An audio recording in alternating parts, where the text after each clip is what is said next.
Hello students, welcome to lecture 3 of chemical equilibrium and acids bases. The topic is equilibrium involving dissolution of solids or gases in liquids. The definition of dissolution is a solute in a gaseous phase or liquid phase or solid phase dissolves in solvent to form solution. This process is called dissolution. Here the equilibrium established between the solutes present in solid phase and liquid phase and the solutes present in gaseous phase and liquid phase. Let us discuss the first one, solids in liquids. Equilibrium established between the solutes present in solid phase and liquid phase. The first one, solids in liquids. Here this is the unsaturated solution and this one is the saturated solution. In unsaturated solution, more solute dissolve. We can dissolve more solute in that solution. Here saturated solution means no more solute dissolves. Already the maximum amount of solute dissolved in the solvent. So no more solute dissolves. So it is a saturated solution and this one is the unsaturated solution. And we can dissolve limited amount of salt or sugar. Limited amount of salt or sugar in a given amount of water at room temperature. The concentration of solute in a saturated solution depends upon the temperature.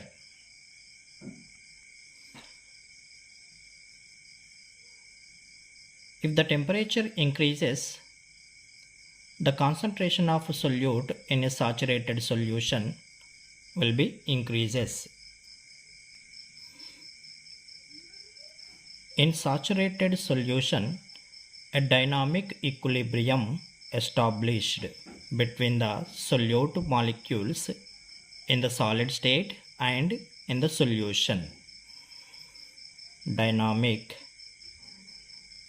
equilibrium.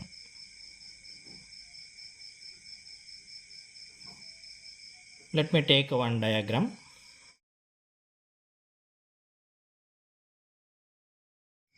Here it is a saturated sugar solution. Means no more solute dissolved in this solution. But I added more sugar solute in that solution. That sugar settled down in the solution. So this is the undissolved solid sugar. And here it is a dissolved sugar. And here it is a water. In the solution we have dissolved sugar and water. Here in saturated solution, a dynamic equilibrium established between the solute molecules in solid state and in the solution. The equilibrium will be established. The equilibrium will be established between the solute molecules present in the solution and solid. At equilibrium, the number of solute molecules enter into solution. The same number of solute molecules come back to the solid. So here the equilibrium between the sugar solute in liquid solution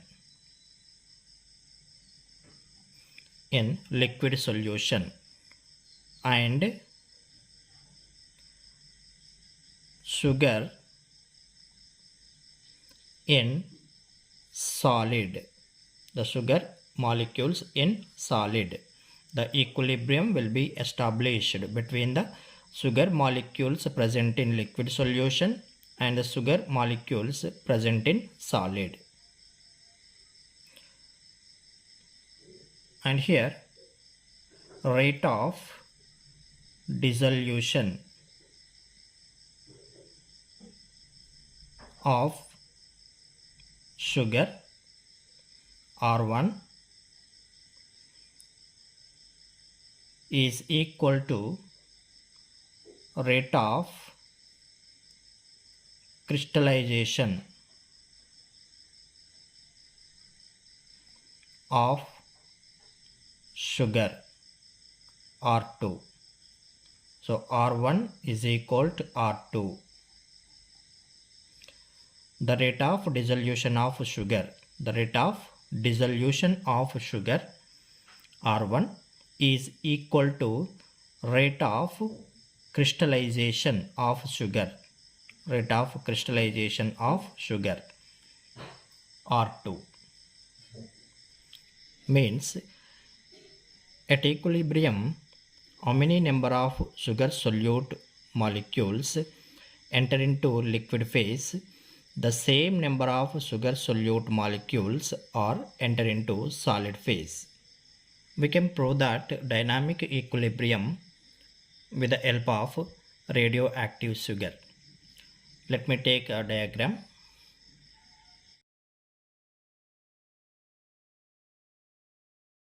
See here,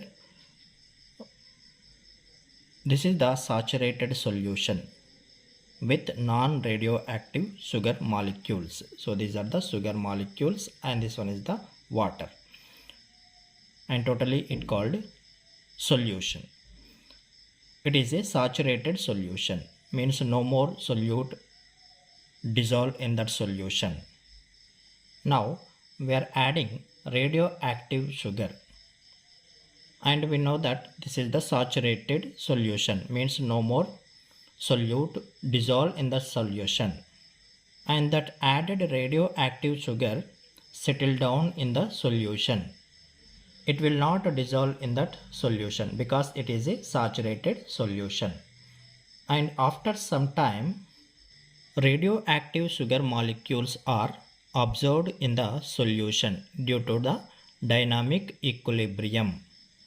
See here, in this solution, there are solute molecules. Some are the non-radioactive solute molecules and some are the radioactive solute molecules. So there is a exchange of radioactive and non-radioactive sugar molecules between the two phases, solid phase and liquid phase. Some of the radioactive sugar molecules enter into liquid phase. The same number of non-radioactive sugar molecules are enter into solid phase due to the dynamic equilibrium between the solid and liquid. So this is about equilibrium involving dissolution of solids in liquids. The equilibrium established between the solute molecules present in solid phase and liquid phase. Next, second one, gases in liquids. Equilibrium involving dissolution of gases in liquids.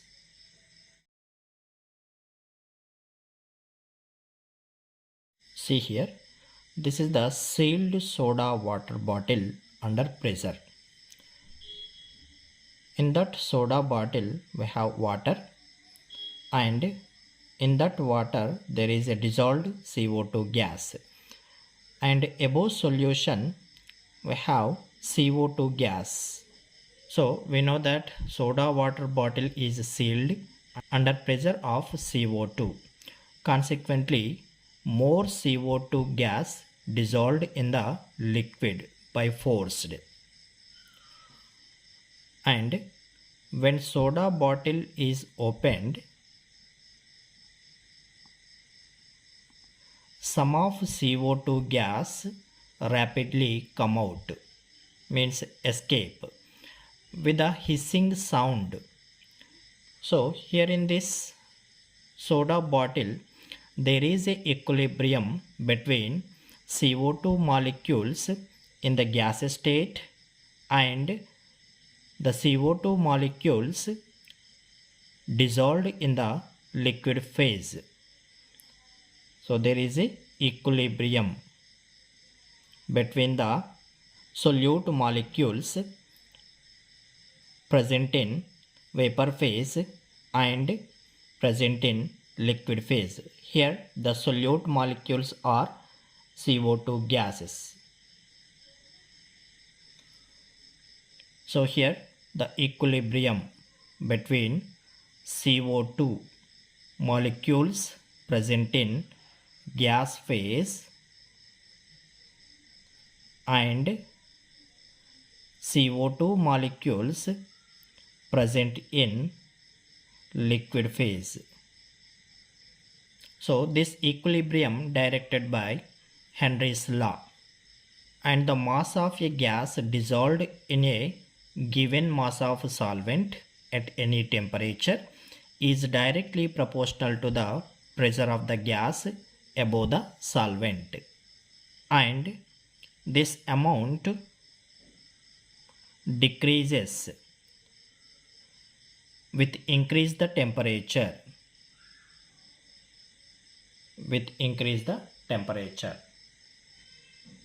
So the equilibrium established between the solute molecules present in gas phase and liquid phase. So this is about equilibrium involving dissolution of gases in liquids.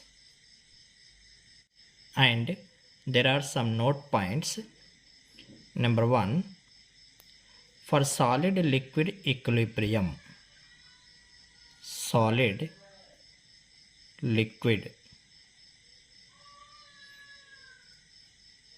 for solid liquid equilibrium there is only one temperature, that is melting point.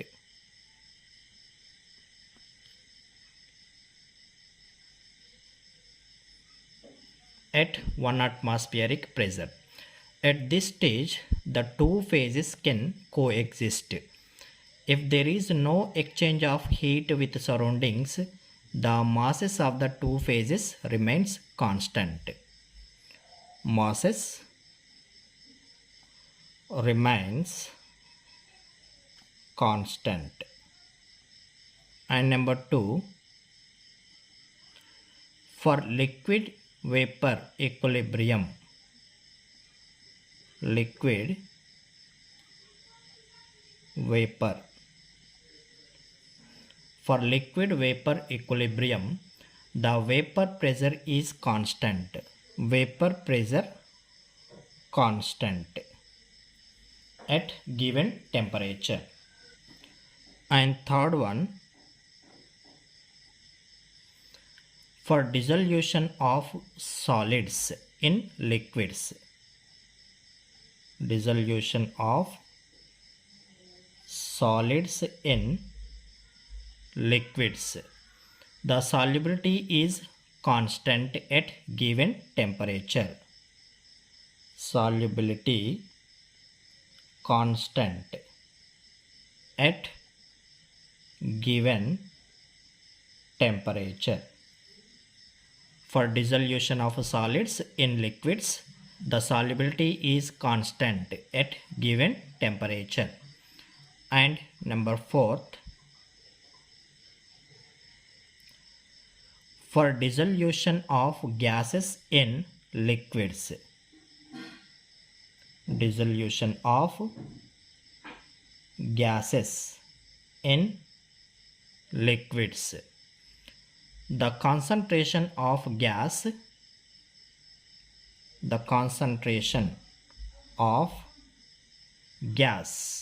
in liquid is directly proportional to the pressure of gas over the liquid. For dissolution of gases in liquids, the concentration of a gas in liquid is directly proportional to the pressure of the gas over the liquid. Now let me take a process and conclusion. Here, liquid equilibrium with vapor. Liquid equilibrium with vapor. For example, H2O, liquid phase, equilibrium with H2O, vapor phase or gas. Here the conclusion, pressure of H2O constant at given temperature. The pressure of H2O constant at given temperature. And next, solid equilibrium with liquid. Example, H2O solid means ice,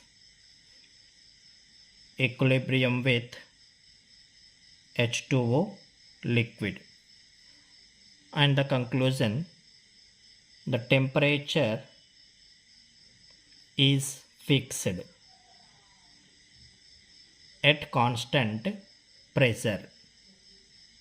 At constant pressure means melting point fixed. And next, solute present in solid, equilibrium with solute present in liquid solution. Example, already we taken that sugar in solid, equilibrium with sugar in liquid solution. The conclusion, concentration of solute in solution is constant at given temperature.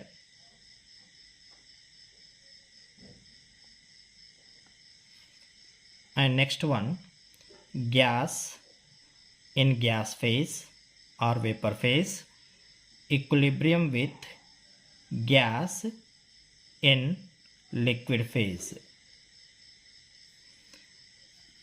Example, CO2 gas in gas phase, equilibrium with CO2 gas in liquid phase. Already we taken that soda water bottle. Here the conclusion, the gas in gas phase or gas in liquid phase is constant at given temperature.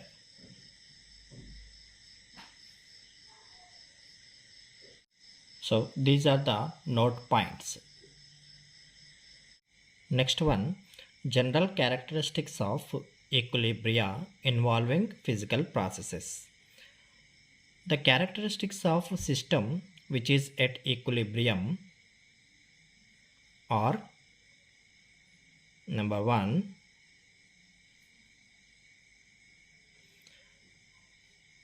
equilibrium is possible only in a closed system. In a closed system at given temperature. Closed system at given temperature.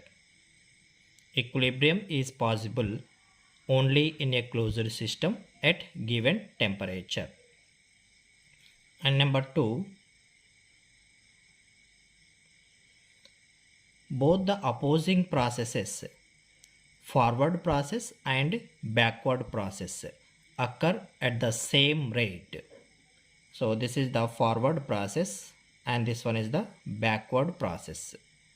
So these two processes occur at same rate. Means there is a dynamic equilibrium. Dynamic equilibrium means substances transition between the reactants and products at equal rates. Means no net change.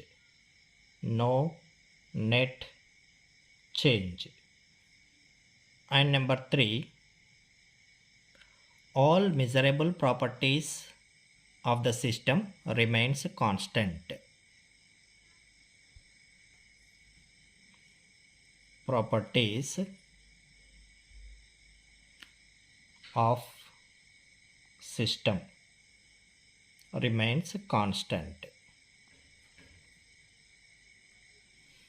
And number 4, when equilibrium is attained for a physical process, it is characterized by constant value of one of its parameters at a given temperature. And number 5th, the magnitude of quantities at any stage indicate the extent to which the physical process has proceeded before reaching the equilibrium.